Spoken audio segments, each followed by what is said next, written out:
और इन्होंने एक समूह बना के उसका नाम रखा हुआ था हिंदुस्तानी सोशलिस्ट रिपब्लिकन एसोसिएशन। एक संगठन बनाया था। ये संगठन बना था सन 1924 में, वाराणसी में बना था। और इस संगठन की बार बार कई सभाएं हुई थी। उस सभा में पंडित राम प्रसाद बिस्मिल को इस संगठन का अध्यक्ष चुना गया था। चंद्रशेखर आज़ाद इस संगठन के महासचिव थे। मनमथनाथ गुप्त इस संगठन के कोषाध्यक्ष हुआ करते थे। अशफाक उल्लाह को इस संगठन का प्रचार प्रसार का दायित्व दिया गया था। ऐसे अलग अलग जिम्मेदारी लेकर ये संगठन बना 1924 में।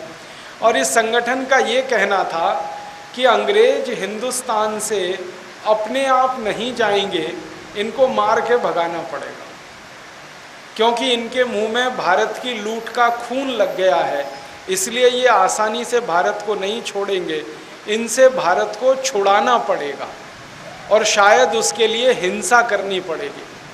महात्मा गांधी अहिंसा के रास्ते पर चलकर देश की आज़ादी की बात करते थे। भगत सिंह, चंद्रशेखर आज़ाद, राम प्रसाद बिस्मिल जैसे क्रांतिकारी हिंसा के रास्ते पर चलकर देश को आज़ाद कराने की बात किया करते थे। इसी तरह हमारे देश में एक क्रांतिकारी थे सुभाष चंद्र बोस। वो भी मानते थे कि अंग्रेज़ों के ऊपर कोई बड़ा हमला करना पड़ेगा, कोई फ़ौज बनानी पड़ेगी, कोई सेना तैयार करनी पड़ेगी और उस हमले के बाद ही शायद अंग्रेज़ भारत को छोड़ेंगे। तो भारत के कुछ क्रांतिकारी जो हिंसा के रास्ते पर चलकर आज़ादी चाहते थे और भारत के कई महापुरुष महात्मा गांधी जैसे अहिंसा के रास्ते पर चलकर देश को आज़ाद कराना चाहते थे। उद्देश्य दोनों का एक ही था, देश की आज़ादी। मैं इन दोनों क्रांतिकारियों को ऐसा मानता हूँ जैसे हमारे यहाँ कैंची होती है ना, कैंची, उसमें दो धार वाले पाले होते हैं, एक हिंसा वाला मान लो, एक अहिंसा वाला। काटने का काम वो दोनों ही करते हैं। तो अंग्रेज़ों की गुलामी को उस कैंची से काटने का काम दोनों ही कर रहे थे, एक हिंसा के माध्यम से, एक अहिंसा के माध्यम से। महत्व की बात जो मैं कहना चाहता हूँ वो ये, हिंसा अहिंसा का सवाल बड़ा नहीं था, वो उनकी तकनीक थी, वो उनके काम करने का तरीका था। उद्देश्य दोनों का एक ही था, भारत की आज़ादी। 1924 में जब ये हिंदुस्तानी सोशलिस्ट रिपब्लिकन एसोसिएशन बना तो इन्होंने घोषणा पत्र जारी किया इस देश में।